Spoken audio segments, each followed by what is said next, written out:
And I'd like to say to Billy Kelly, God bless you, and congratulations. And may your name, may your personality, may your ministry live on after I'm gone, after you're gone, until Jesus shall come again in his glorious second appearing. Harold Seitler signing off. God bless you, Billy Kelly.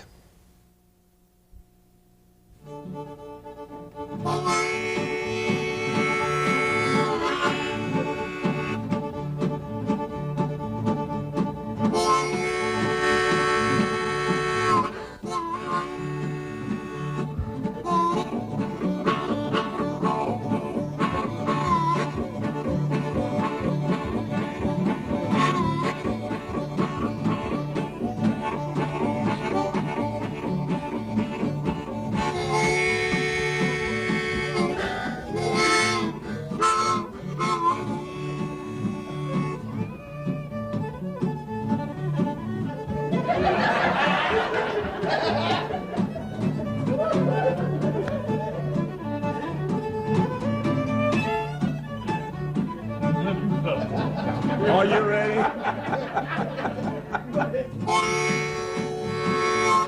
We get T-model coming in. Get the freight train to go on. Have T-model come in and racing in. Here we go.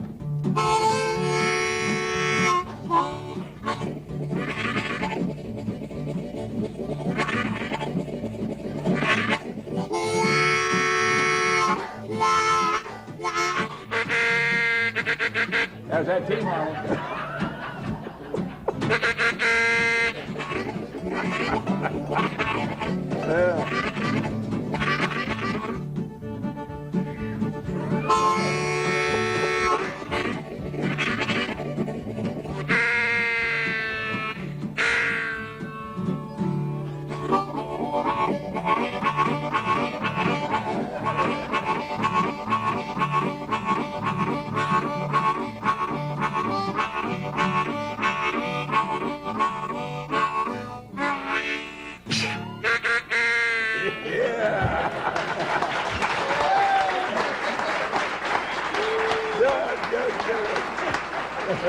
Hey, let's do a little bit of that. Hung down my head and cried. You ever seen a Baptist preacher run out of wind? Billy, can you play in the pines where the sun? You can't play nowhere, can you? Yeah, I could. I was telling you I got arthritis, but I can't play it. But you can't tell him no and him believe it. Yeah, Bruce here. I think the antenna's stuck in something because it's y'all fix it. Ain't no doubt.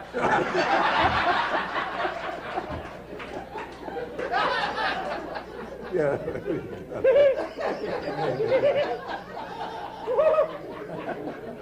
We'll try it right. Yeah, I believe you got it there.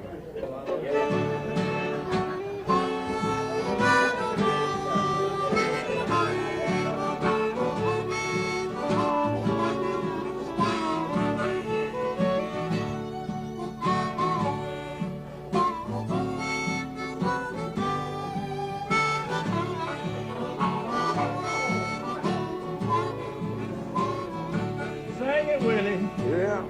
In the pines, where the sun never shines, and you shiver when the cold wind blows. In the pines, where the sun don't ever shine, and we shivered when the cold wind blows. Go ahead, Billy.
My past is longer than I am old.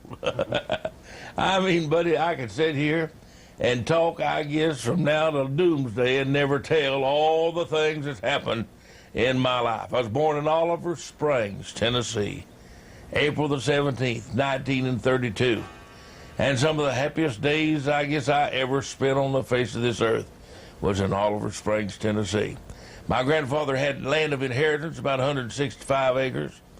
On each side of the farm was old Poplar Creek. The other side was Indian Creek. I fished, I hunted, I enjoyed life as a young man, and I thought that's the grandest place in all the world. Well, my mother and daddy couldn't live together. My daddy was pastor of the First Baptist Church at Oliver Springs, Tennessee at one time, and my daddy backslid on the Lord and moved to Corbin, Kentucky in 1938 and bought an old beer joint and an old hotel. Now, I never seen my daddy drink, never known him drink. He wasn't a cusser, but he just went to the bottom. And there's a fussing going on. We came back to Knoxville, and I finished the first grade in Knoxville. Then went back to Oliver Springs, and went to Scarborough School out there, which is in a portion of Oak Ridge, Tennessee. And by the way, my forefathers owned all that whole country. My great-great-grandfathers owned 9,000 acres in there. And it's all around Oliver Springs and Scantling and Elsie and all in that portion of the country. But I had to walk 2 miles to that schoolhouse. I mean, to catch the bus to go to the schoolhouse. And the coal trucks would weigh their coal at the scales. And my cousin ran the scales, and we'd just hope and pray that he'd be open and have that pot-bellied stove going. We was about freezing to death. Have to leave the house before daylight in the wintertime and get back after dark at night. And we'd meet that school bus and ride that thing for about 25 miles to Scarborough School. And my little sister, boy, she'd cry, and I'd want to slap her jaws, and the reason I did, I was about to cry myself. We were just about to freeze. And then we moved back to Knoxville, Tennessee, and stayed there for several years. And then I went off to a military school. They put me in a military school. My mother had remarried, and I went off to military school, stayed there 4 years. And it was during those days that I really learned something about life. And I was telling a little bit of it yesterday. You heard me talk about it. But the old man that run that school was Mr. Morgan, Kenneth Morgan. And he drove some things in my heart that I never got over. Be a man. Face the music. And we went swimming on Sunday. A bunch of us slipped off, 50 of us. Went swimming on Sunday. That's against the rules. And all he had to do on Monday morning in chapel, say, you that went swimming yesterday, meet me in my office. We didn't lie about it. 50 of us lined up. Old Mr. Morgan took a board, a paddle about that long, had some holes bored in it. It was about 1 inch thick, but he put it on us, 3 licks apiece. He'd tell stories that make me want to do right. He told about a barber that came to town, and he'd be cutting people's hair, and every time a strange card come in, he'd have to look and see who that was. And one day there's a car came in, and out the back door he went. He is in trouble, always running. And that man told in that story, you live right, you do right, you won't have to run. There won't be somebody chasing you down. You won't be looking through the bars in the penitentiary. And that got to me. I was born back in the mountains of East Tennessee, and we as poor folks, now you talk about being poor, buddy.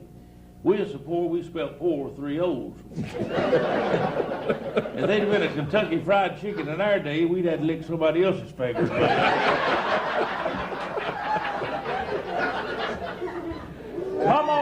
Mama wanted us to carpet the bathroom, so we kept enough money and saved up enough to carpet the thing. And she liked it so good, we just put it up a path on the end of the house. We had it rough, brother. We had it rough, I want you to know. But Mama would get up in the morning time, and my mother, and they'd make them big old cat head biscuits. I mean, them kind that you could pack a lunch on just about.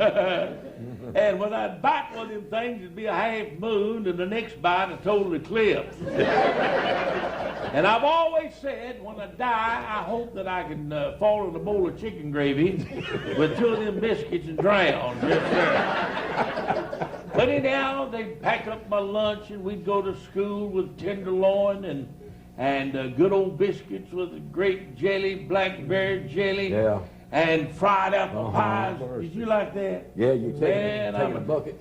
Whoo, Lord, in the 2nd grade, I carried a 4-pound lard bucket. And in the 3rd grade, I carried an 8-pound lard bucket. And by the time I got to high school, I was carrying a lard can, that big around. But we had some happy times, glorious times, and I mean, God started my life out in that part of the world. Now, I didn't realize that along life's journey what God would do for me. Let me meet some of the strangest people ever met. Woo! I mean, that man and woman had a boy late in life. They wondered what they was going to name him. And they couldn't figure out what kind of name to give. So they just finally called him Odd. And they said that old boy despised that name. He hated that name. And when he died, he told them, he said, look, don't put that name on no tombstone. Said, just don't put anything on it. Just put a rock up and forget it.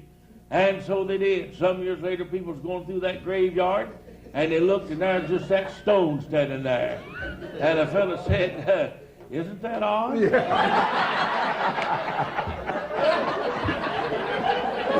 Not like an old guy up there at Hendersonville used to hunt with us, and he had a high voice, and he said, something got on my ducks last night, except one. The fellow said, how many did you have? He said, 2.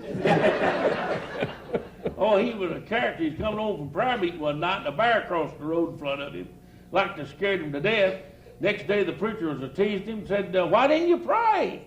He said, I'll tell you right now, preacher. Said, that prayer's all right, the prayer meeting, it ain't worth a dime in a bear meeting, I'll tell you that. Oh, Didn't you have some close calls in bear hunting? Did you hear about it? I heard some So of I was up in Canada, and I never had but one to get after me, and there was a tame one, and he ought to have better sense. But I was up in Canada, and them dogs was fighting that thing. And I never seen such a fight in my life, and all of a sudden that bear spied me. And here he come. I mean, dogs are hanging all over him, and him after me. And I took off running, and I got out in a little old opening, and there's one tree out there, and the first limb was 10 foot high at least. And I jumped and missed the fool. Woo! Yeah, you know what I done? I caught it on the way down.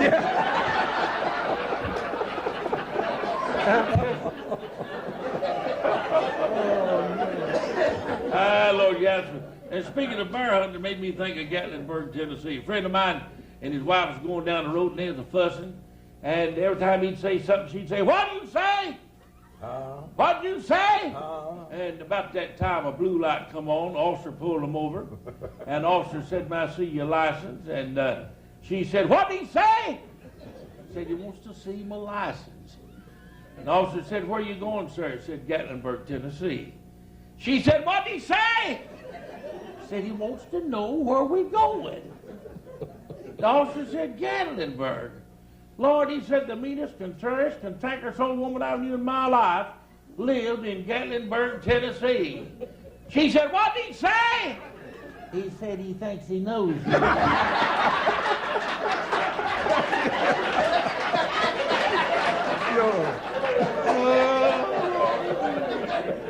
I said, the woman said to me one time, said, "I don't see nothing to smile about." And I said, "Honey, when I look at you, I don't either." She said, "If you was my husband, I'd give you poison." I said, "If you was my wife, I'd eat it too." Hey! Yes, sir. Man, his wife got hijacked down into Cuba years ago and got everything looked like they had. Coming back to the States, the fella said to his wife, "They got everything. Got everything." She said, "It ain't as bad as you think. Look here." She held out her hand, and there's her rings and her watch. And he said, how in the world did you save that? Why, she said, I just put it in my mouth. Lord, he said, I wish your mama had been here. We'd saved her luggage.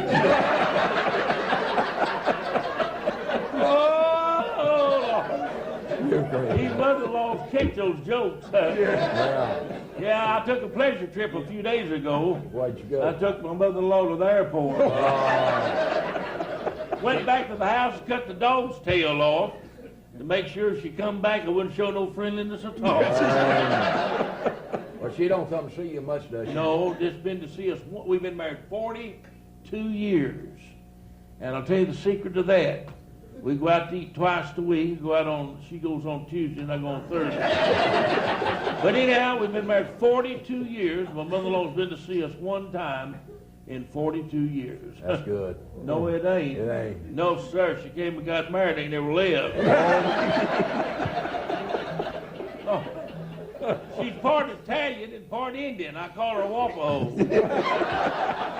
Her grandfather was sitting bull and her grandmother was squatting heifer.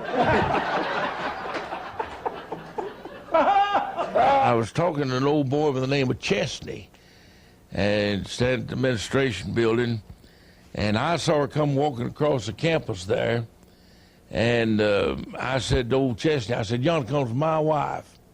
Yon's my wife." And I said, "Do you know her?" And he said, "Yeah." I said, "Introduce me to her." And well, her name was Dot Frost.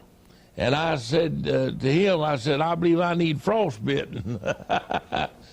And so he called her over there, pardon me, and introduced me to her. And boy, when I saw that girl, I'm telling you what's truth, goose pimples jumped out on me, chill bumps. I got an office fix you ever seen in your life. And come to find out, my Dixie cup was a-leaking.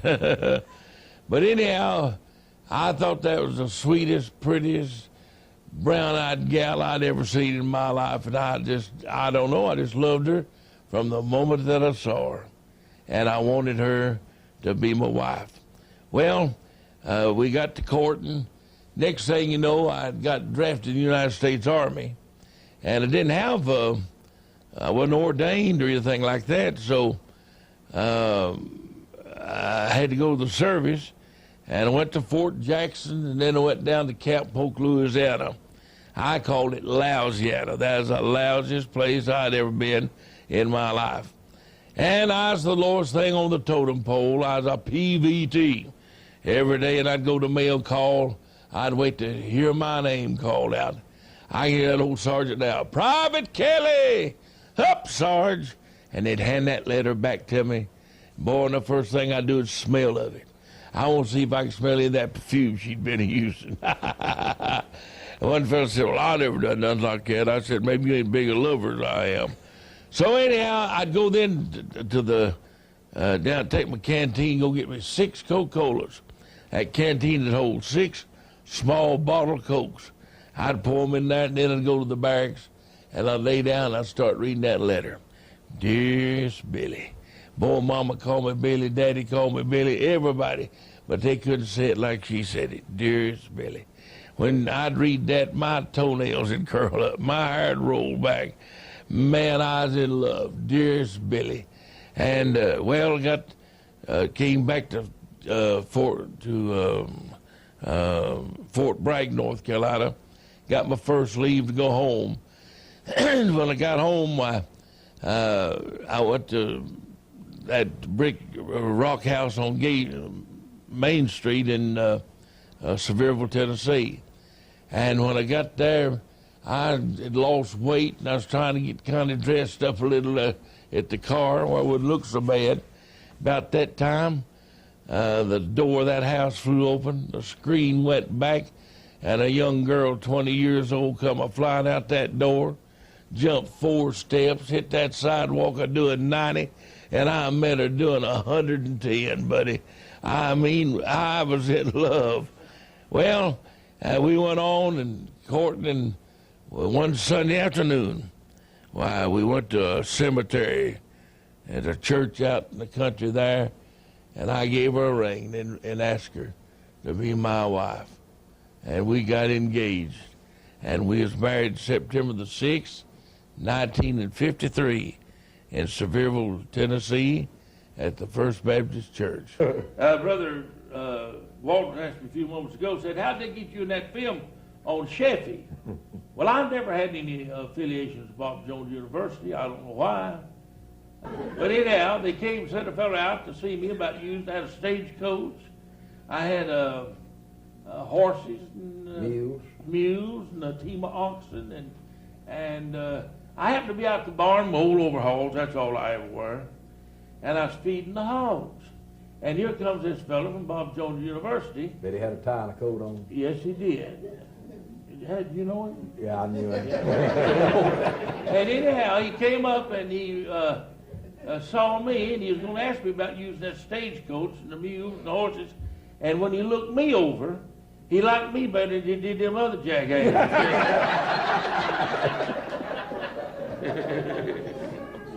I tell him I never know whether I'm at home or in a motel. You travel a lot, don't you? Yeah, Lord, yeah. Hey, you ever get mixed up sometimes? Hey, what you Wake up, don't know where you are? All the time. Oh, man. I done not too long ago. And I didn't know was at home or at a motel. And I got out of the bed, go to the bathroom, and it was dark, and I was feeling down the wall trying to find an opening somewhere. Didn't know where it was.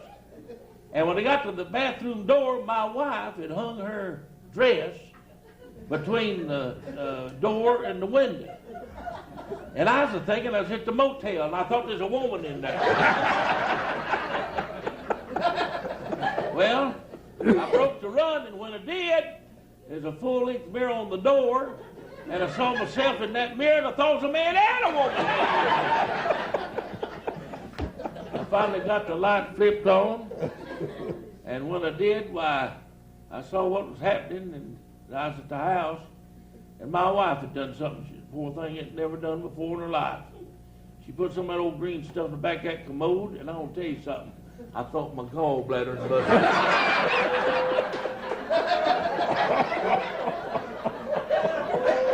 Oh, Lord. I don't get the bed quick. Don't you stay in the home sometimes? Have you ever gotten any mess? Oh, Lord. No. Yeah, but you can't tell all that, Billy. I stayed in one place, and they, it was two brothers and a sister, and they'd never been married. And all three of them used tobacco. And they had GFG coffee cans about every 10 or 12 feet. And they never missed. The oldest, he was nasty. He just chomped, that store running down. He just blew it. But I'll tell you what, he didn't miss that can. And so the other one, he had his teeth were wide apart. And when he got his speedy, and that little keen stream would hit that can. Then the old lady, she tried to be halfway decent to her, dipping stuff. She'd wipe the corner of her mouth with her handkerchief. And when she got ready, she'd put her fingers up and go, but she didn't miss. I was standing at home, I got so tired of nothing in my life, that spitting and going on. Strange to me, I didn't know them, but I want to tell you something about being an evangelist. You drink strange water, sleep in strange bed, eat strange food, fight strange hell, and that'll kill you after a while, I tell you. And my nerves is on edge. I woke up about 2 o'clock one morning, I wanted to drink water so bad that I couldn't see straight. And all I could think about was them old snuff cans. If I got out of the bed, I'd pick one of them open. So I laid down, I got to think that if I just had just, a small cup. Then if I had a glass full or a pitcher. Then I got to think about streams, lakes, wells, branches, springs. Yeah. I was finding an ocean up to here. Yeah. Well, and I said snuff cans or no snuff cans, I got to have some water. I got out of that bed and I went to ease through sticking my foot out. And I stick that foot out. I finally made it to the kitchen, didn't kick a one over. I found that refrigerator. I opened that door. The light came on. I couldn't hardly see. And then I began to see a little bit. There sat a nice glass of water. I reached and got it, started drinking it. By that time I had my eyesight. And I looked. And in the bottom of that glass was that old woman's false teeth.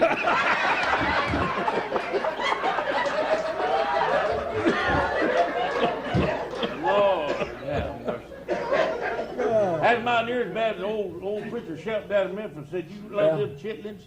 Said, "Let's go down to Mississippi." Said, "Some folks want to come down there and eat a big mess of chitlins." Well, now I like them kind of natural, like just boil them. You know, a lot of people, they boil them, then they batter them and fry them. You know what you eat. But then I like them. Know what I mean? And so we got off down there, and they had a big plate of chitlins fried up, fixed, and these young people had put a handful of corn right under them. Oh, no. Well, I got my chitlins off, and honestly, I'm telling the truth, I did not see that corn. Well, they had all the snickering and the laughing and going on, and directly I spied it. And boy, when they saw what I saw, oh, they just died. They thought that the funniest thing in the world. Finally, one of them said, "Hey, don't that turn you against chitlins?" I said, "No, it turns me against corn."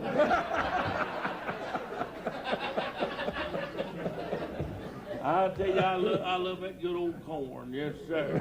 And chitlins, too. Dennis, do you remember the first time you ever saw bologna? Bologna. Yeah, bologna. Didn't you go to school one day and swap some of your lunch for a bologna sandwich?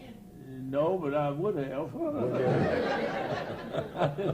I don't remember that. And I'll tell you, there's a lot of other things I remember. But I said, "What did you study when you went to school?" I said, "The little girl sitting on the front seat." I'd have married if it had been so much difference, or my teacher in the 3rd grade, I'd have married if it had been so much difference in her age.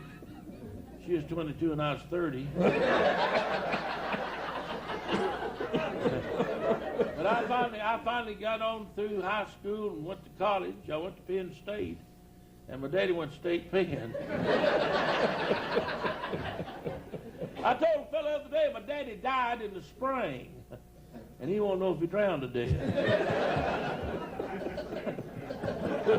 You catch on to that now. Yeah. I mean, he died in the spring of the year, and he thought he died in the spring house somewhere. Trying to get, but I tell you, I wouldn't swap anything in this world, being raised back in those mountains of East Tennessee, being poor folks, and God taking me out of all of that and let me go out across this country and preach. Boy, it stirs me up. Yeah. Hey, over in 1 Corinthians, you know what it says in about, I believe it's chapter 1 there. He said, "Consider your own call, brethren." Said, "Not many of you is wise and influential and didn't know much," but said, "God deliberately chose that which is low-born and insignificant and branded." Now, that's not exactly the words that's used there, but that's what it's talking about. That God takes things that's impossible, looks like. Yeah.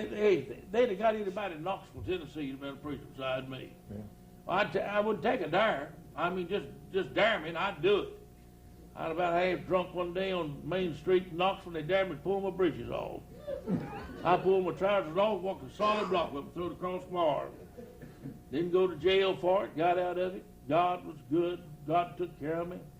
And in my teenage days, my old mother and daddy, they divorced. Mom had to get a job in the cotton mill, making $18.75 a week, trying to raise a family. Isn't that something? Yeah. She didn't put us off in some orphan's home somewhere, but Mama done her best, and thank God for her. Yeah. She's 82 years old now, and I had her over at Christmas time. She's sick.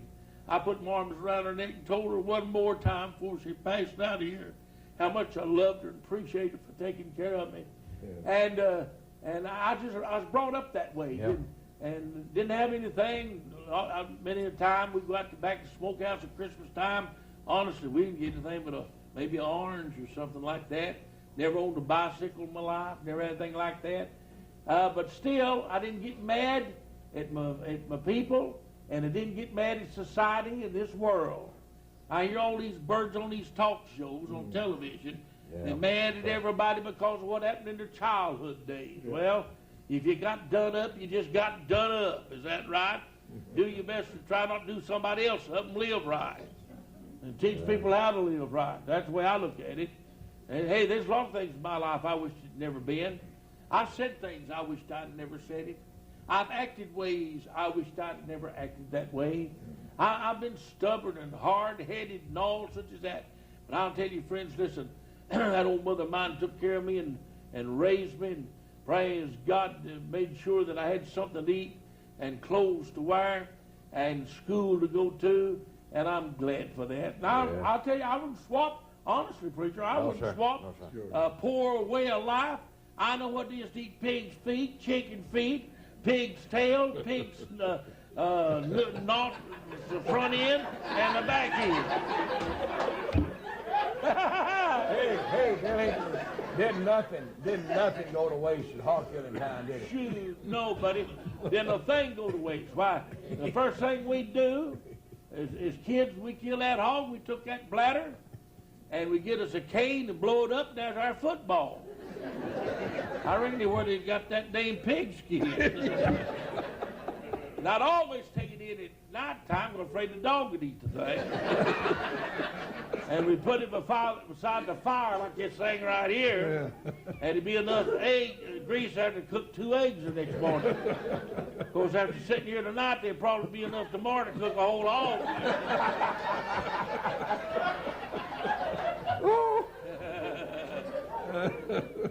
You ought to put some old wood on the fire, Billy? Oh, Lord have mercy. No, go get the hose and put it out. That 5 little boys lived up at the house in the trailer on my place, and they wanted to get in business, raising chickens. I was going to get them some of those chickens that lay different color eggs. You ever seen those? I had one time. It laid pink egg, green egg, and you just hold a cloth in front of it, and what color cloth you'd hold up, that chicken would lay that color egg. Come on, Billy. Yeah, and then some fellas came by one day with an American flag, and the chicken killed it. Say that. Hey, you know what? It died of exhaustion.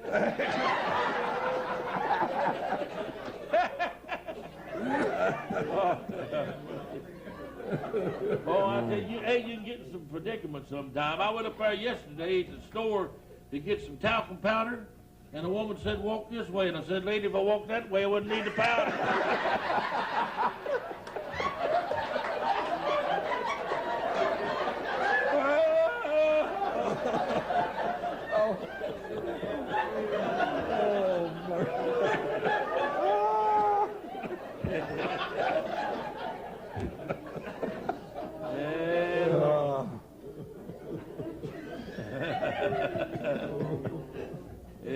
You get some situations, I'll tell you. I guess one of the funniest things to me, you all may have heard me tell it, but I was running the Pickens County camp meeting.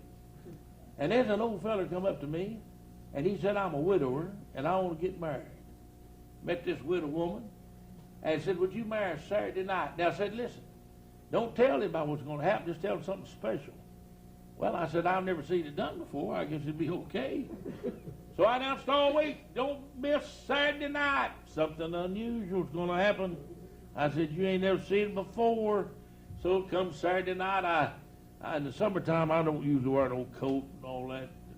I think the devil invented the tie. Yeah, amen. So anyhow, I wore a coat and a tie, and they pinned a flower on me. I got the musicians, and I cued them in what I want to happen. I said, now when I get through preaching, I want you to start that wedding march. Well, I preached the message that night, took advantage of the situation.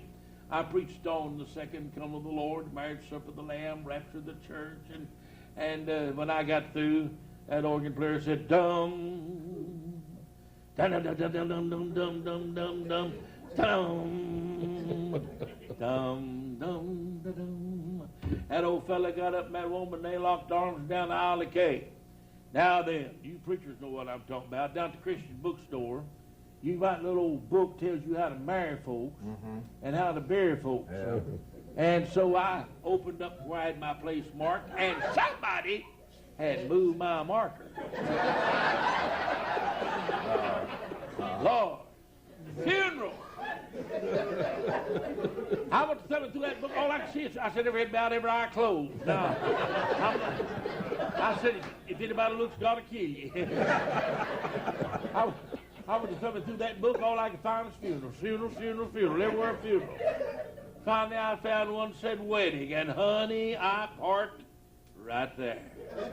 Now then, These preachers know what I'm talking about. There's a long, drawn-out Episcopalian wedding in there.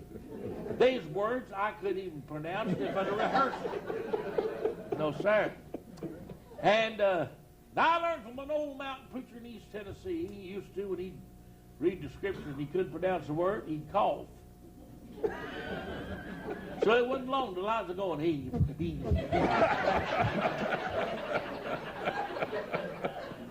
I finally got exasperated. I slammed that old book too.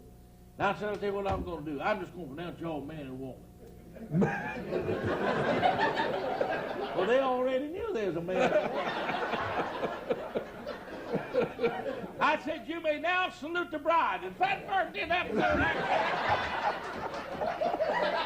and everybody laughed like you're laughing. He turned around and grinned and saluted the whole hour. Finally said to me, said, what do I owe you? I said, well, whatever she's worth. He gave me $2 and I gave him $1 back. I tell the fellow about that. He said, I know what you're talking about. I said, I was up at the hospital. And he said, there's a woman comes to me and said, there's an old woman down here, 90 years old. And said she's been in here for several days. The preacher don't get to come by. She went out in the country and said she don't have any visitors. I said, I'd appreciate if you go in, talk with her, be an inspiration to her. So he said he went in, sat down, got to talking to her, 90 years old. And he said there's a bowl of peanuts there. And he said he loved peanuts and he got to eat the thing. And before he knew it, he'd eat every peanut in that bowl. Well, it hacked him to no end. And he began to apologize. He said, sisters, I love peanuts. And he said, I'm sorry. I said, I said, I've eaten the whole bowl. Oh, she said, that's okay, son. She said, since they took my teeth out, all I can do is lick the chocolate off.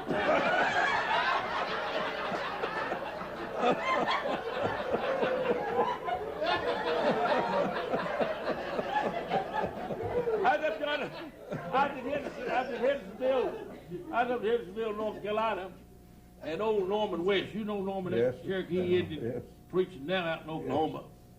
Well, him and his wife sing, you know. They sing in that Cherokee. Yes. People love to hear them sing the Cherokee because they can't sing a lick in English. But anyhow, I called on him to come up and sing. And Norman got up and he said, I don't know whether I can sing or not. He said, I've had my teeth pulled. Well, I said, just come on up here and try. So they got up there and he said, you know, said, I've been trying to get my teeth. And said, I went down the other day and the fellow said, here, said, I got a set, said, try these. He said, I tried them, they didn't fit.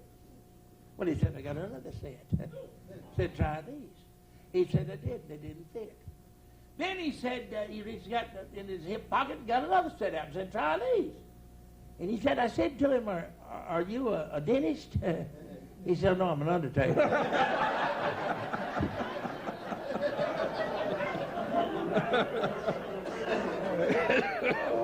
Hey, Billy, I know you've been in the hospital a few times. Yeah, Lord. I know you've had some rough experience in the hospital, haven't you? Yeah, I certainly have. I was telling folks about it the other day. There's a nurse in there, she's sicker than I was. Oh, no. And they's putting them things on you, I don't know what they're for. They put them on there, and there's here, there's there, and stuck 2 or 3 on my head. And I looked up, and that colored girl, she's a colored girl, and she's sicker than me. And her nose was fixed to drip in my face. And I said, hey! Your nose is fixed to drip in my face. And she said,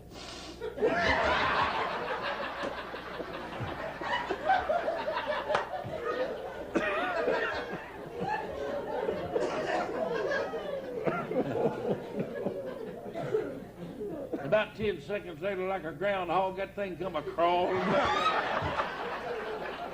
I said, hey, your nose is fixed to drip in my face.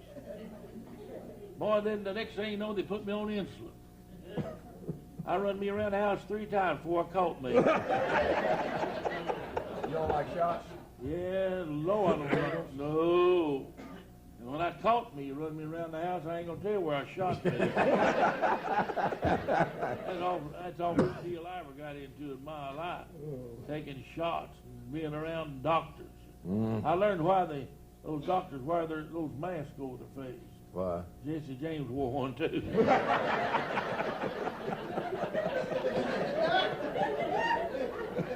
And I learned to read a prescription.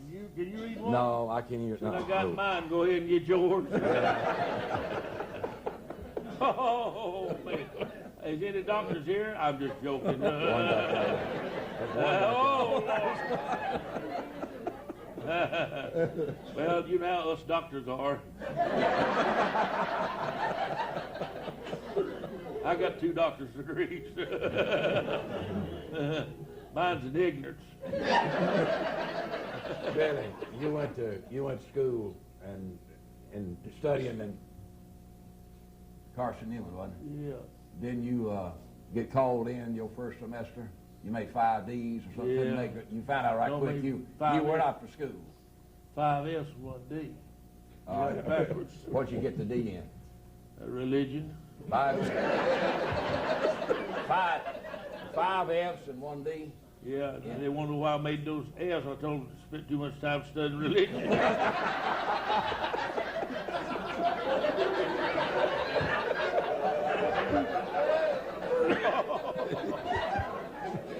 Hey, I used to hear you tell about that homiletics class you were in up at Carson Newman when you gave your first sermon. Yeah. And you got happy or something. Yeah, I jumped up and run out the door and around the house and got back in there, and this old professor looked at me and said, "You're going to slow down."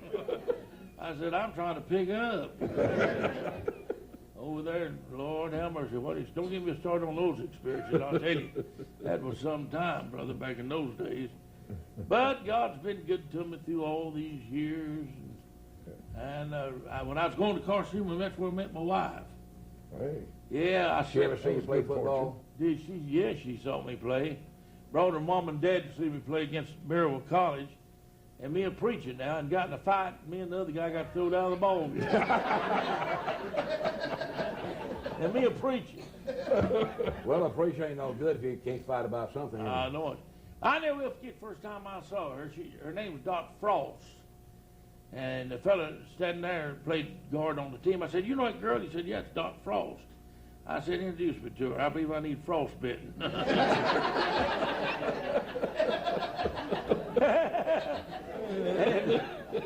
Boy, when I saw that girl, I'm going to tell you what's true. I told that fella, I said, "Young girl's my wife." I told him, my wife.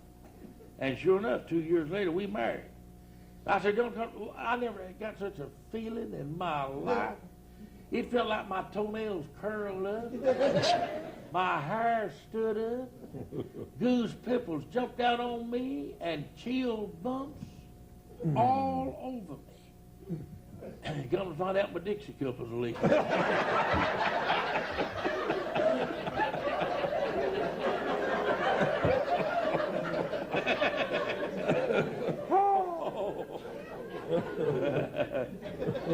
Yes, sir. Oh, boy. What a time, what a time, what a time. Billy, what would you say the worst predicament you ever got in church or since you've been a preacher? Oh, I ain't going to tell you that. I've had some awful times. No, that's right. We couldn't tell all of them. You ever get your tongue tangled up? Yes, I did. And cussed in the pool. And now listen to me.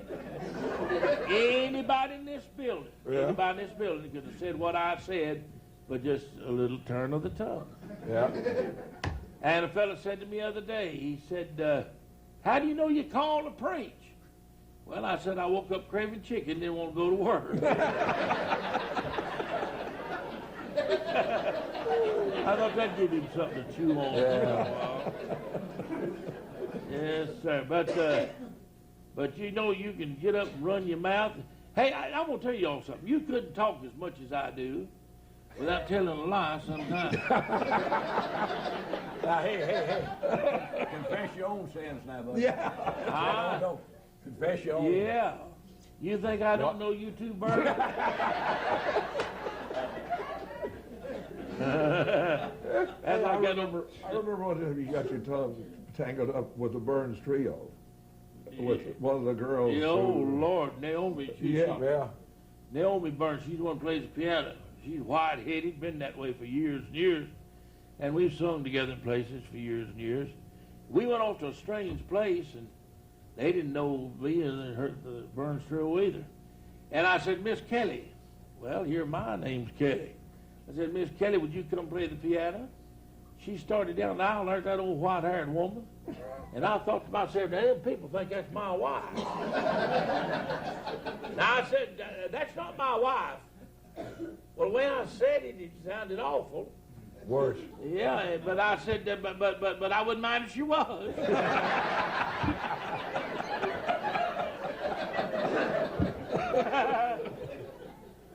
Oh, Lord. Oh.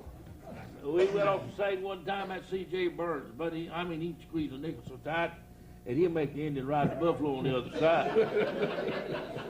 And that day, a big storm had blown my tent down. And we stopped at the filling station coming home that night for service. And there's a drunk just barely touched C.J.'s car. Well, he's the kind of feller, he keeps his car immaculate. It's always waxed and clean, and everything just be so. And I'm not that way, Lord. I drive one. I go down to the barn, got cow manure on it, go run a funeral that afternoon, all that stuff. But anyhow, so that drunk just barely touched him. And they got into it, and they fussed for 15 minutes. Here I am, tore up, my tent just tore all to pieces, and I owed $4,000 on that thing. And here I'm all down in the dumps, and them are standing there fussing over something that you couldn't even see hardly. And finally I got tired of it. I said, now listen, if you fellas can't settle it, we're going to call a law and get it settled. I got to get out of here. I'd get worked up. And the drunk said, oh, don't do that. Don't do that. He said, I tell you what, said, I'll pay you what you want for it. Well, C.J. said, I'll tell you right now, it's worth at least $1. And they've been a fussing for 15 minutes over $1. Now, drunks can do some strange things. One staggered across the street and said to an officer, where's the other side of the street? Well, he said, it's over there. No, he said, it ain't. It's just over there, and it says over here.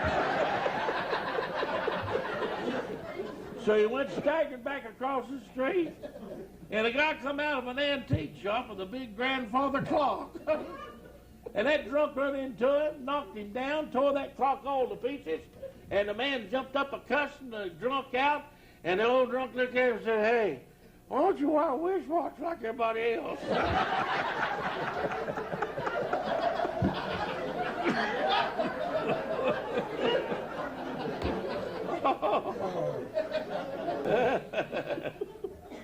Hey, Lord, strange times.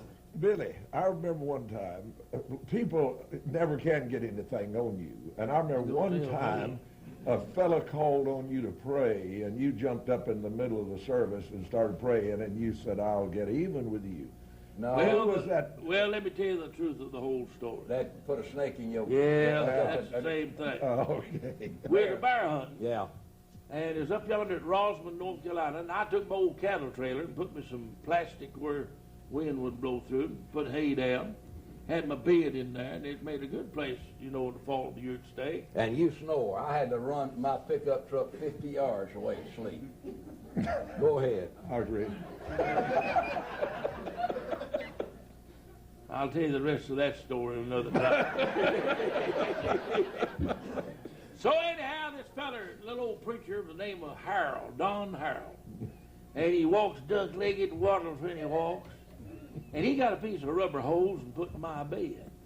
It was in the fall of the year, and copperheads and rattlesnakes still a-crawling. I went to go to bed that night, and all them fellas was listening. I run my feet down on that cold water hose. Honey, I like to kick that cattle trailer to pieces. I got up the next morning, it's 35 of us, and I make biscuits, them good old cat heads I was telling you about, Mama, she rolled hers like that, go like that. I improved on mine. Yeah. I rolled mine do like that.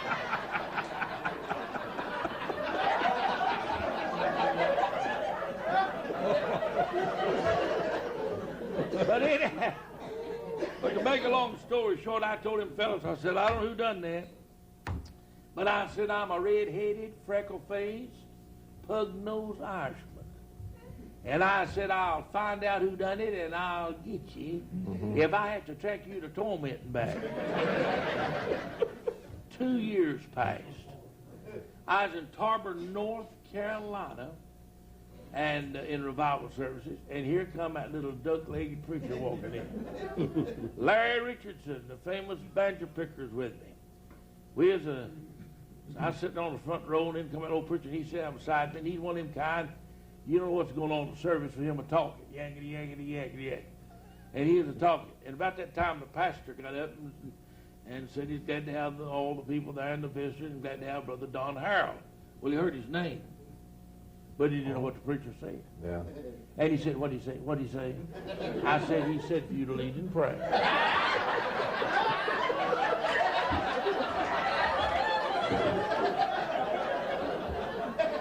Our Heavenly Father, we want to thank you. But when he found out, listen, the preacher got to looking for the stand. People in the house here, the peeking.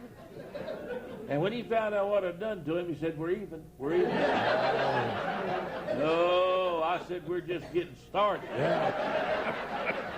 I promised some folks that lived about 75 miles from there that I'd come over after the service that night and we'd make some music. And I said, it's going to be awful late. We better not do that. Oh, yeah, come on. So we took off, and I was driving that big old cattle truck. And that banjo picker, he wouldn't ride with me because I sleep so bad. He's afraid I'd go to sleep. And he rode with that little duck-legged preacher. We was going down the road. We liked about 5 miles getting to the folks' house, and I was all over the road, sleeping. And he told that banjo picker, said, now let's pray, pray. He said the law's going to get him. About that time, a blue light come on. And pulled me over. Well, what they didn't know was that officer was a personal friend of mine. Yeah. And he was going over there to make music with us. And when he saw me, he said, what in the world is wrong? I said, I'm sleepy. I said, don't you hit me, do something right quick. I jumped out of that truck, put my hands up on it. He reached my pocket, come out of the 38 special. He reached, got one of the big old case knives about that long. Boy, they knew I was in trouble. They knew I was going to jail for a fact. Here come that little old duck-legged preacher walking up there. That banjo picker and that officer said, you know this guy? I said, yeah, that's Preacher Kelly. He said, preacher, nothing. Said, he's drunk. Said, anybody driving all over the road like that, he's bound to be drunk. And he said, they said, why, he don't drink. Said, that's God's man. He said, well, if he ain't drinking, he's a doping. And said, he's going to jail. No, I said, I ain't going to jail. I said, I'll stomp you right here in the middle of this swamp.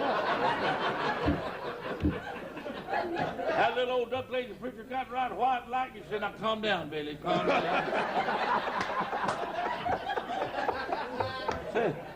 said, get your nerves together now, just calm down.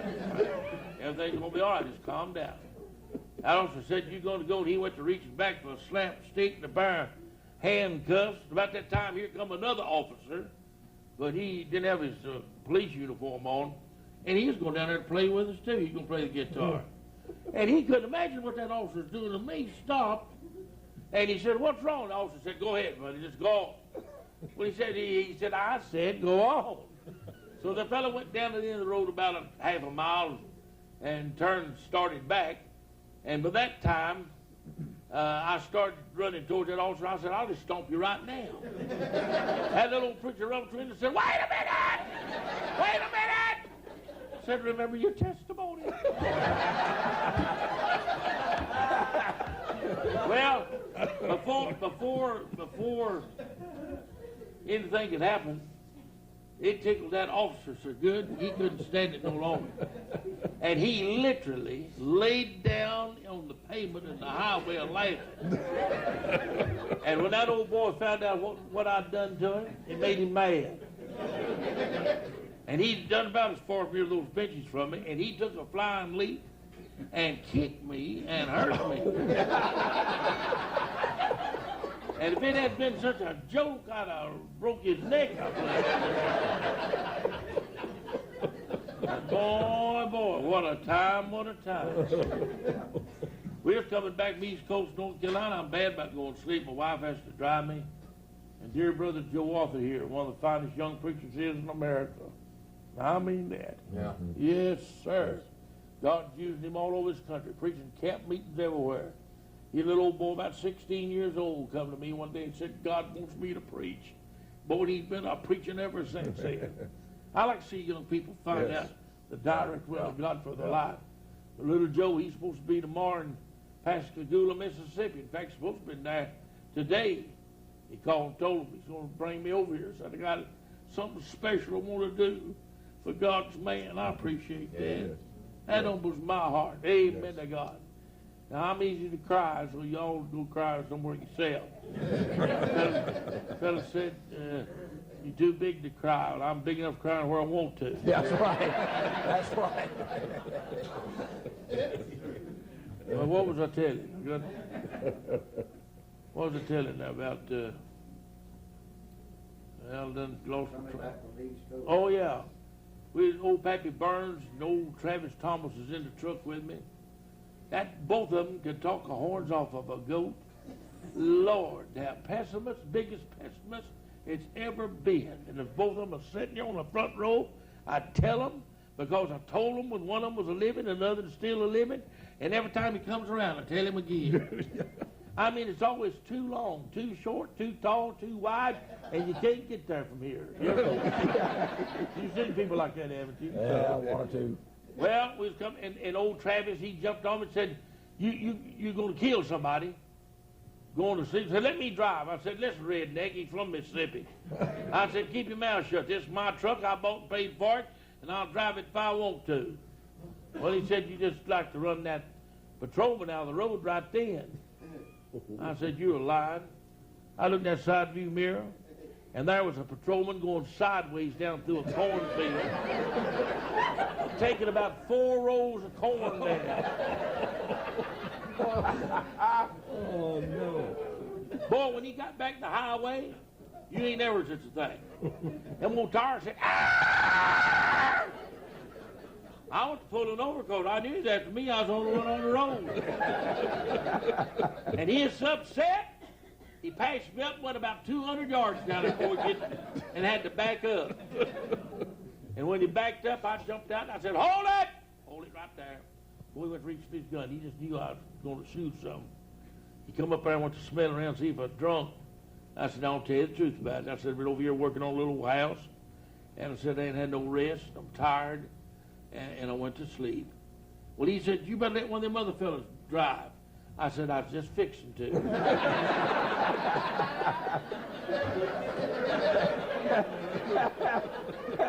And I was just fixing to.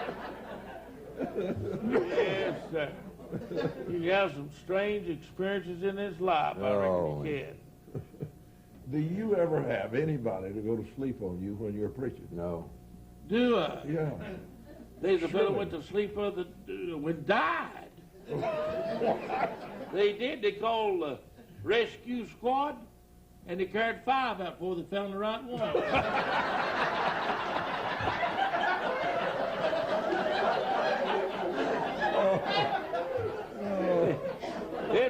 There's a fellow up at the house the other day got run over one of them road packers. My neighbor, one of them big old road packers. And he hollered the woman, said, call 911. And she said, I don't know the number.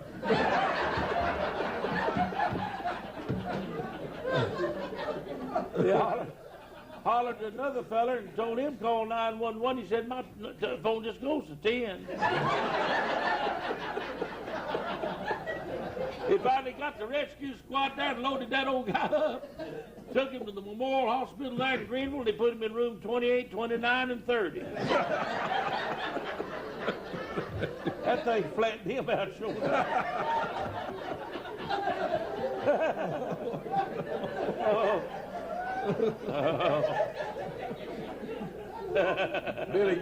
Billy, you spook easy, don't you? Huh? Don't you spook easy? Scared? Yeah, I do. What's scaredest you ever been?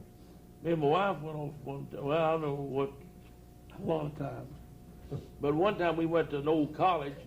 I was wanting to start a campground and all. And we went up on the third floor of this dormitory, and it's dark in there. They'd been out of business for a long time. We came to the end of the hall, and there's a door here and one here. One went in this room, one in that room. And my wife went into one to the right. And so I decided I'd go in one to the left. So when she went in that one, there's a door went into this one. And when I opened that door, there she was just standing looking at me. I done the St. Vitus dance for about 10 minutes. Scared the fool out of me. But talk about strange, I had something happen not too far from where you live. And you boys raised here in Georgia, and Georgia area, you know what I'm talking about. We're in Athens. Yeah.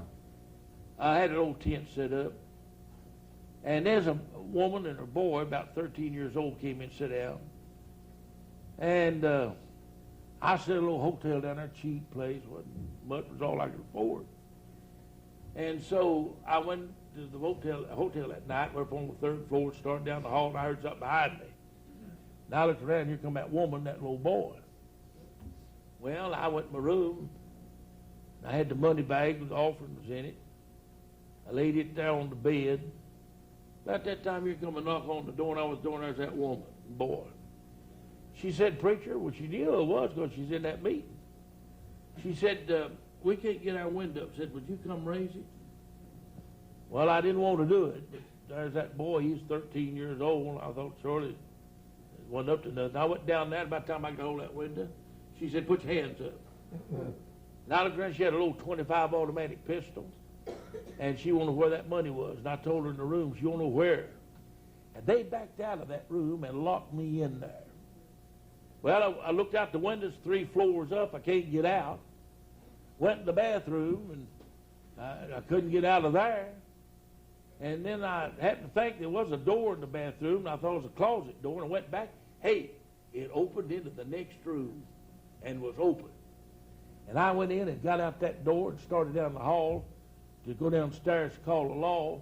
And I had to pass my room, and when I passed, that woman, that little boy, was sitting up in the bed cross-legged counting that money. She laid that old pistol over there on the dresser. I had plenty of time. Boy, I broke through that door. I grabbed that old gun. And I said, "You low down heifer, you." I said, "Bless God, you get out of here." And I mean right now. That little old boy went puckered up. He said, "I told you we'd get caught. I told you." And they started out. And boy, when she went by me, I tell you what the truth, I saw red.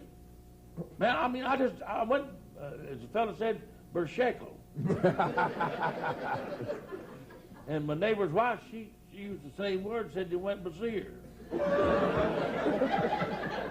I don't know whether I went Bazir or Burrell. I took my foot and I kicked at everything I had, son. I mean everything I had. And when I did, I caught my toe in the sheet and woke up.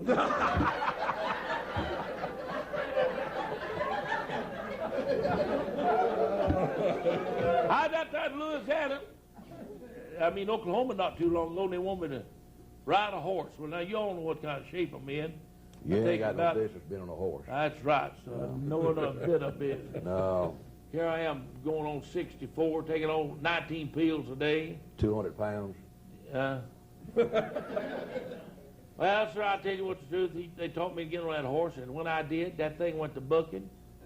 And all the big crowd of people there watching me, they went to laughing, and that made it worse than ever. And it felt to me like, Brother Walt, that seat was going to go off to the side. Yeah. I was a slide. Yeah. And I turned loose of the steering wheel.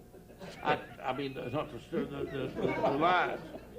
And I reached and grabbed the back of that saddle, and I was holding on for dear life. And honestly, folks, I'll be that thing to kill me if that man hadn't run down that Kmart and unplugged it.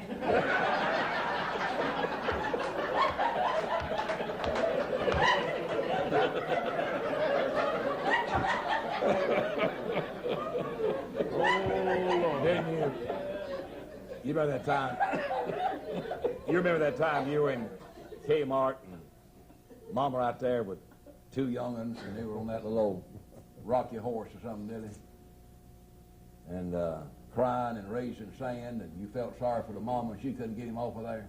Lord, I know it. Now, you know, today they would tell you, understand the child, love the child, he's expressing himself. Yeah. But you did something that settled that, didn't you? Well, it wasn't me, it was another fellow. I read about something the other day similar to that here in Georgia, where that the woman struck a little child, and they took that kid away from her, and she like never got it back. Did you read that? Not too. I guess most of you did. Not too long ago, maybe 4 or 5 months ago. But I was out there, and this little old boy, he wouldn't mind or nothing. And his mama bought groceries, and she's trying to get him to come on. And he wanted to ride this little horse. She said, "Your daddy's be home from work in a few minutes, and I've got to hurry." And he said, "I want to ride, I want to ride, I want to ride." She put a dime in. I guess it'd be $1.50 now. She put a dime in and rolled a dime in. He said, "I want to ride again." She rolled another dime's worth in. He said, "I want to ride again." Finally, the clerk in the store saw the woman in tears, and he came out and said, "Lady, what's your trouble?" Said, "I can't get my kid to come home." He went and pulled that little boy over and whispered in his ear. He jumped off that horse, grabbed Mama's hand. They got in the car. They started down the road. Her curiosity was killing her. She turned and said, "What did he say to you?" That little boy looked at him right sheepish like and said, "He said he's going to beat the devil out of me if I didn't get off that horse."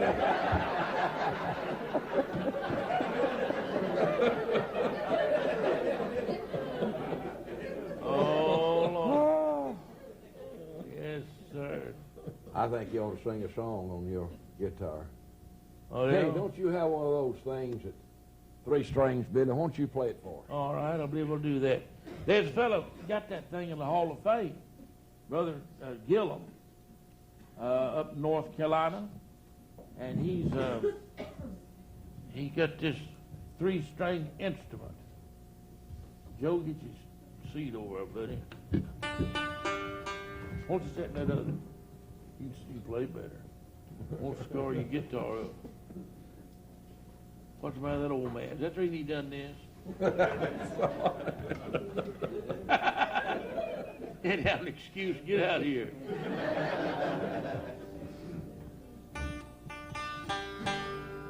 Got 3 strings on it. Now, yeah, it's a musical walking stick. That's what it is right there. See that? And so they put him in the Hall of Fame. And I went to him and I talked to him about manufacturing them. And we got an order the other day for 100 from Gatlinburg, Tennessee. They want to sell it. J.B. Gillum's his name.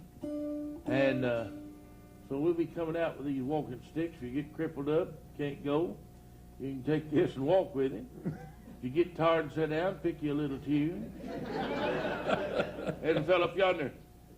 I used to go, I know you've been there, these colleges, you high fluting preacher. Right? But I used to figure I'd never be back again, so I used to really tickle me to pull something at the tear the nerves up. Yeah, that old woman back during the war, she got on a train, and then a fellow sitting there going that way. She said, "Son, what in the world's wrong with you?" He said, "Yeah, I got that in the war." Went back and wanted kicking his leg like that. Said, "Son, what in the world's wrong with you?" He said, "I got that in the war." Went on back and there's one going like that. She said, "Son, did you get that in the war?" He said, "No, ma'am, I got down my nose. I'm trying to get that."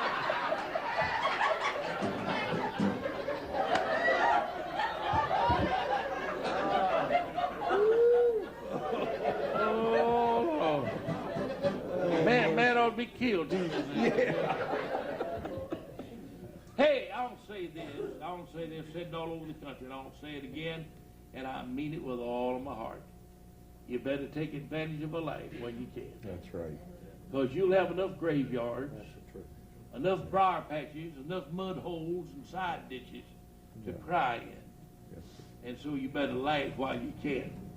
This fellow invented this thing. I ain't played it in a year, and don't know whether I can play it now or not. That ain't right, Joe.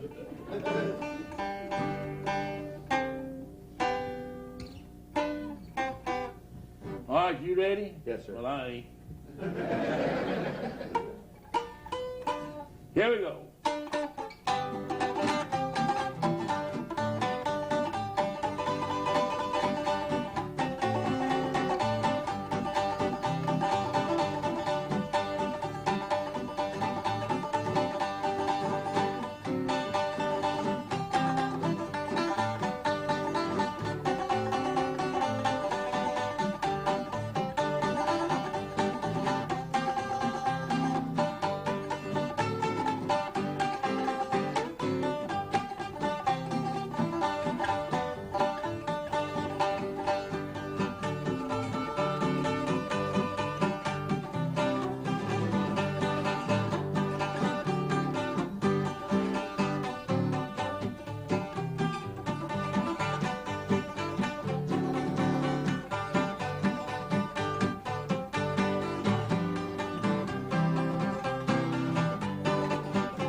Where'd Bill get to? I don't know.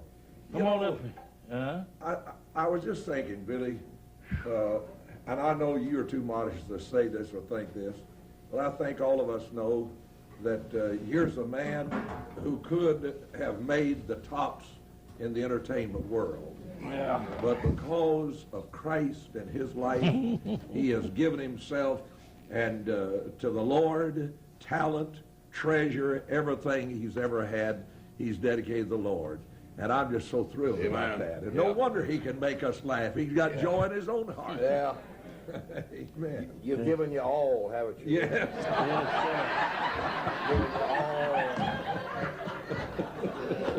Fellow was staggered up the other day and hit me and said, "Beer gut." I said, "I'll have you to understand I'm a gospel preacher." He said, "Chicken cup."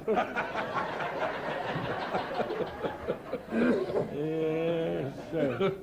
I put a lot into this. Boy, if that fire gets in your heart. Well, you I'm said glad this is a one-time deal. you wanted a fire. I didn't mean sitting in it or on it. You ever seen a fireplace like that? No, the only thing I ever seen like that was up at Biltmore State. I think they got 9-foot logs goes in there. Yeah, that was 8.5 feet. I'd like to see the guy that carried that logs. Well, I could. They got, boy, how many ever been at Biltmore State? Huh? Isn't that something? Those big old table legs, that big chairs. And we went through it. I used to take my friends up there. Lord, they got so high I can't afford that. About $20 a piece now to get in that place.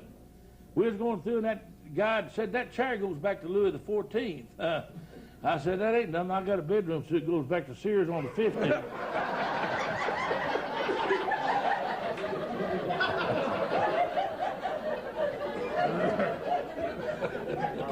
Oh, Lord. You like my heroes on that wall? Oh, I like them heroes, buddy. Stonewall Jackson, old Robert E. Lee. I like them characters. I'm glad I was raised below the Mason-Dixon. Amen. Amen. I don't make no apologies for that. I told a lot of folks last night in Atlanta, never heard nobody moving up north to retire. You ever hear anybody say I'm moving to the Bronx?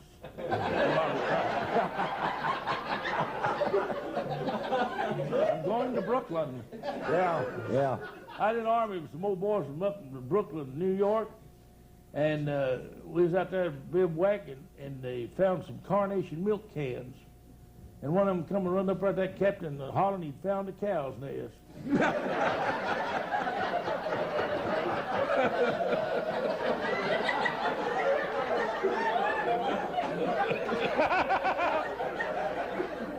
Oh, I tell you right now. Well, Brother Willie, why don't you call him us one on that banjo here? I played that on a song I know. Well, that's all right. They didn't get that on that a while ago, did they? Was they filming? Play us one, Bill. Yeah. I will if my son-in-law plays with me. He don't want to play. Well, And I can understand. He quit playing about a year ago, and he really wants to do it perfect. Because it sounds mighty good to me, don't you? Does You me can't too. blame us not wanting to play with you. Fanny doesn't either.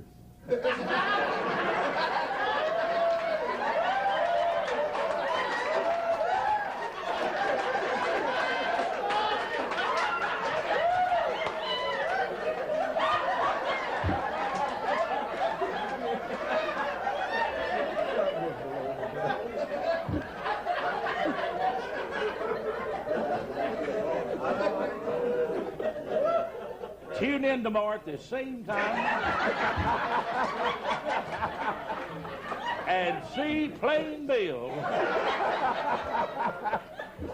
Phil saw me the other day, saw that and said, what's the matter, you don't believe in God? You know what I told him? I said, sure I do. I got this, folk don't. There was something back then. It wasn't money. Steve, you want to play one with us? What we going to play? Oh, my souls. He going to be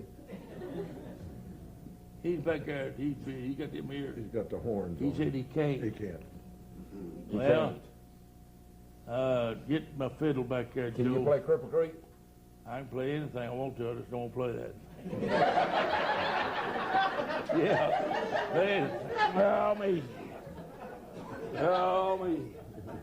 It is hot, ain't it, Billy? It's worse than that. Help me. Brother, you talk about getting you a bigger pot to cook them catfish in. Just set it up here. Well, if I had a yo-yo, I'd play with you, boy. Yeah. You gonna take it off, Billy? Cripple Creek?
Play French horn.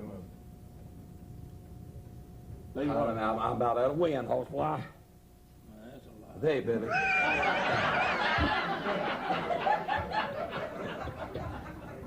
You know, you get a line and I'll get a pole. Let's move it up a little bit. Can you do that? I didn't think that thing sounded right. I'm only playing in Billy Keddy's key.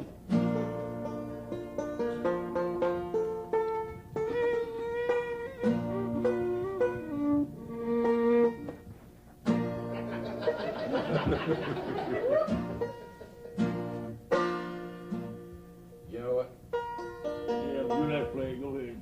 No, I go back to 8 if you want to. I do something. Sing on. You gonna sing it? Nope. I done told you 15 times. I got a hernia in my throat and the game sucked. I know, it sounds like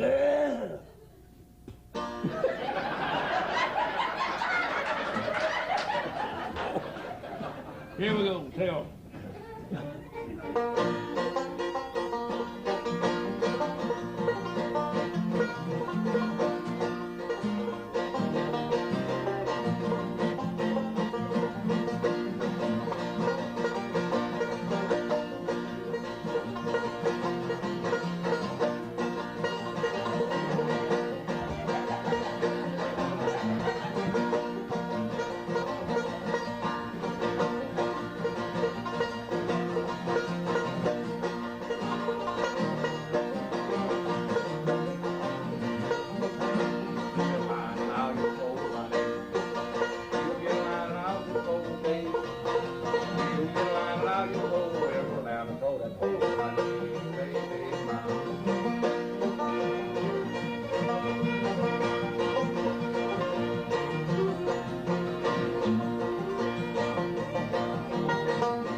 Next.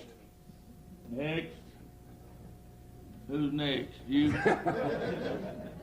Billy, I didn't laugh so much, I heard. Oh, man. 15 after 8. Oh, I'll tell you right now. What time is it? 15 after. 15 after 8. After what? 8. 15 after too many catfish. You don't put me to sleep. Put you to sleep. Yeah. Every time you preach, you put me to sleep. Yeah.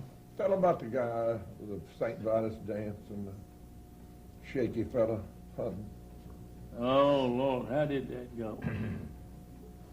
Let's see. Excuse me. Oh, you talk about, that's that fishing story about old Dulaw and that fellow went fishing.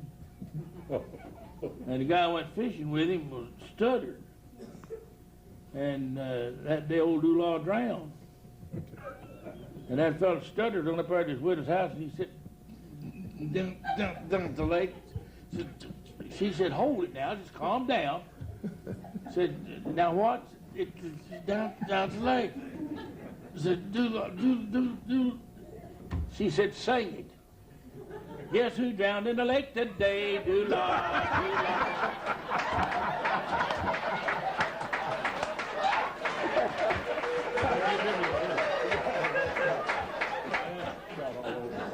Yeah. You ain't about to run out, is you? Well, not necessarily. How far you want to go? You tired? No. I went back and got me a big glass of tea about that high. I figured. I knew you had excuse for something. You had to leave here a few minutes ago. This old guy, this fella's walking down the road, and this other guy stuttered. He said to him, say, did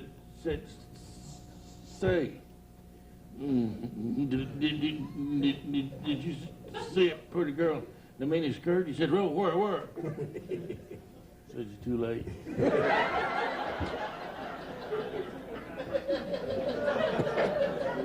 He walked a little piece further and he said, say, did you see that pretty girl in the mini skirt? No, where? You're too late. Walked on a piece further, he said, say, did you see? Yeah, he said, I saw it. Well, he said, what'd you step in for?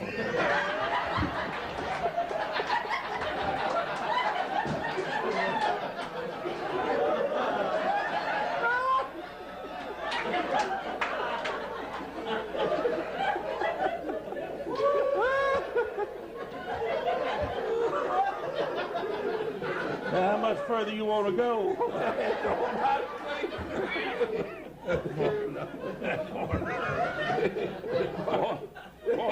Far enough.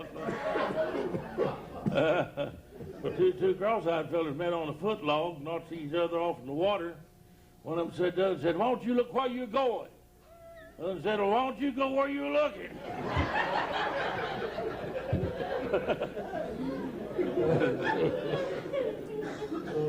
Oh, me. Me too, Billy.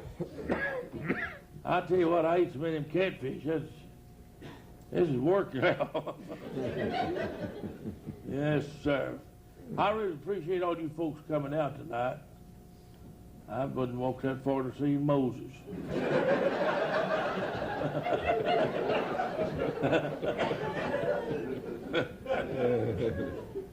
Yeah, Lord.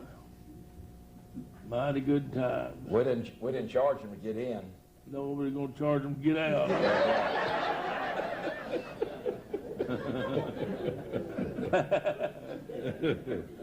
Ain't that a good idea? Hey, What? that's my great-grandpa up yonder's Confederate uniform. Yeah? Yeah, he was a doctor. Went to University of Georgia and served in the war. And there he is over here in 1871. He and his wife, they helped start Second Baptist Church over in Augusta, where I went when I was a kid. He was deacon over there after they started the church, and that little girl was my grandma. Well. Ain't that something? You like my clock? Yeah, I like everything you got. What about those fish up there? Yeah, I like them too. You rather eat them, hadn't you? They'd have been better than fried. Hey, you know what that is on that railroad mill snuff? Then your grandma used to chew and got it down on the... Yeah. Grandpa wouldn't kiss her? No. What did you tell me about one time? Well, I think he thought she was off level.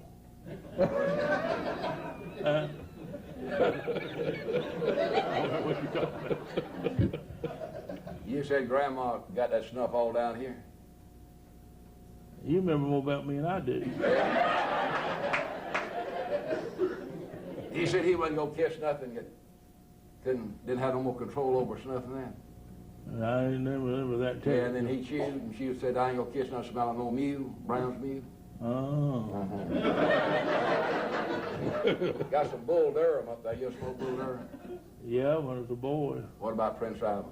Prince Albert, Rabbit Tobacco, Stud, Golden Grange, Golden Green, huh? Corn Silk, Indian cigars, Indian Cigar, Bugle, Grapevine, you name it. Done it all. Sure did. Hand me that rifle there. You don't mind that horse. I'm going to show you. I'll stop. Where'd you get that thing? Billy, sir, that is a, I grew up, there's a lot of these things around. This is a 57 caliber. Boy, that thing shot a bullet bigger than anything. Look at that. Pow!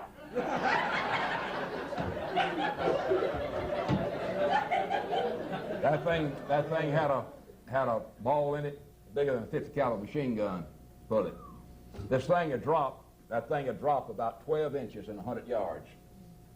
And this was made in Springfield, Illinois, it's war between states rifle. Can you imagine carrying something like that? Can you imagine that? Of course, the bayonet came off. There's a ramrod that you packed the powder with. Got the stock broke. That's what Southerners, because they didn't have any of these. No armors in the South except what they could, get off the battlefield and so forth. The stock is split. Got the man's initials here that used to own it. I got an old pack over there, and a sword came out of the war. South didn't have much left, because they just went to war with their own goods. But this was Army issue, U.S. government. If a fellow was real good with this thing, he could shoot it, take that ramrod and pack, shoot it 3 times a minute, if he was real good. Mm-hmm. Can you imagine? More casualties in that war.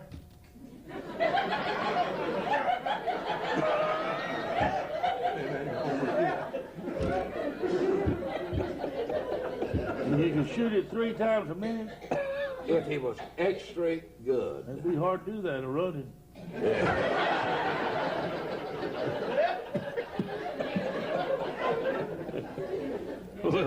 But more people, see this, after this and the Spanish-American War, they outlawed lead altogether because more people died of gangrene and black powder, poisoning.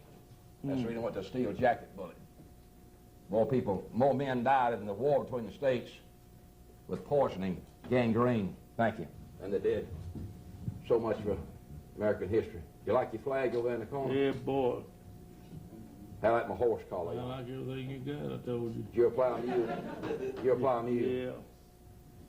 So our first experience with mule, the old guys out there in Montana, was prospecting, is that what you call it? Hunting gold. Yes, sir. And he come off this mountain and around a little old bend down the road, and there's a feller, had a gun on him, and told him to get off that mule. And he said, "You ever dance?" And the fella said, "Never did." Well, he said, "Get at it." Pow, pow, pow. Good boy, he is a getting it. Fella run out of shell and he's loaded up, and he raised back up. That old prospector had a double-barrel shotgun right in his face. And he said, "Did you ever kiss a mule?"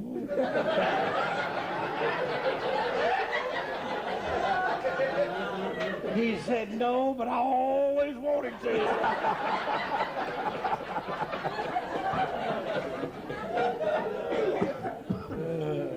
I'd had a possum since I was a boy. Not about 3 or 4, Daddy caught a big possum. Mama fixed that thing. You got to pepper them good. Put good black pepper all over them. And sweet potatoes. Boy, they're greasy. But now, I'm going to tell you now, you all won't think I'm alive, but they got a good flavor if you can get past that grease. Well, anyhow, I told an old guy up at the house, I said, "It's been 40 years since I had a possum. I wish you'd catch me one." He did, and it's a big one. I got that thing ready, and I put it in the oven. Boy, you talk about smelling good. My wife even said it smelled good. My wife's not like your wife, I see. Just everything don't suit her notion about that eating, does it? She don't eat just anything. You got the floor. Well, I noticed No, that. you're right. But anyhow,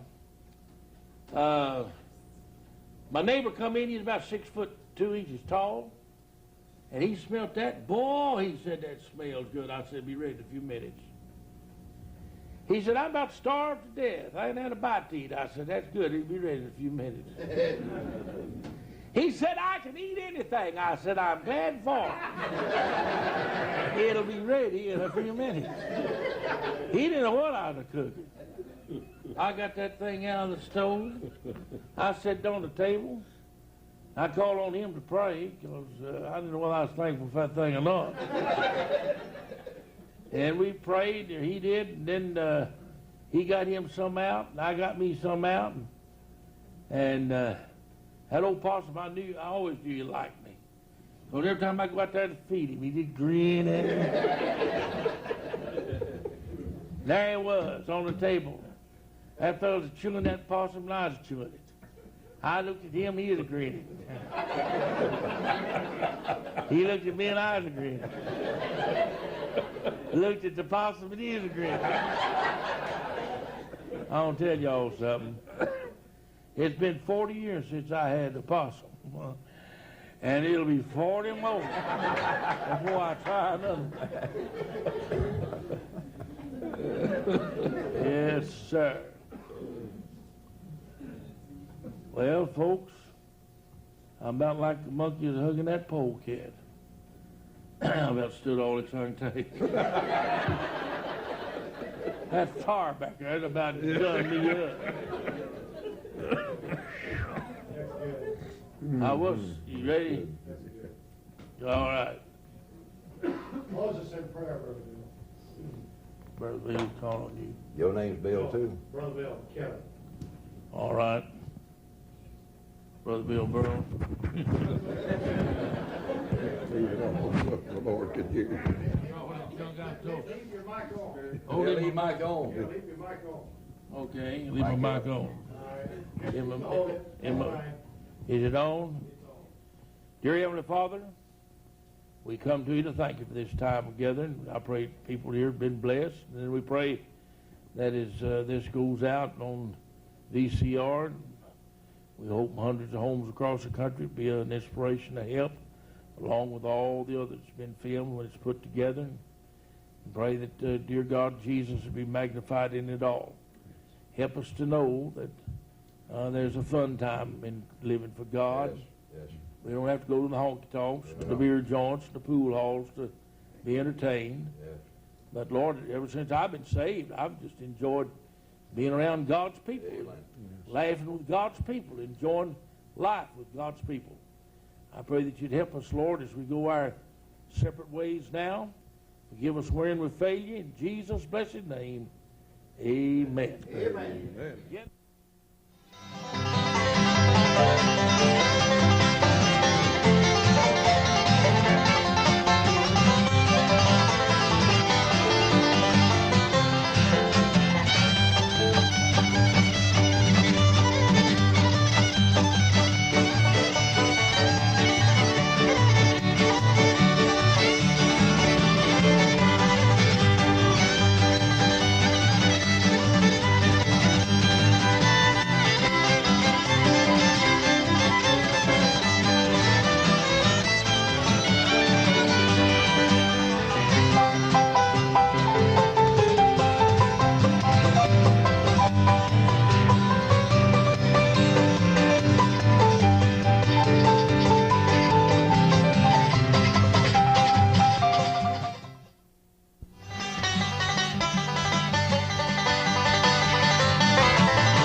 Since the time of the great backwoods revivals of the late 1800s that swept through the eastern and southern states, there have been brush harbors and camp meetings mainly throughout the South. Some of the camp meetings are several weeks long, or there are several weeks scheduled during the year where preachers and laymen alike may come for spiritual, physical, and mental renewal. One of the unique characters of our generation is a Baptist preacher who was born in the mountains of East Tennessee, Brother Billy Kelly. There have been only a few like him before his day, and he certainly is the last of those rare preachers who can ably blend higher education with the plain, simple, and sometimes antiquated ways of life. The first ball he threw, Dangerous Dan laid it over. Center field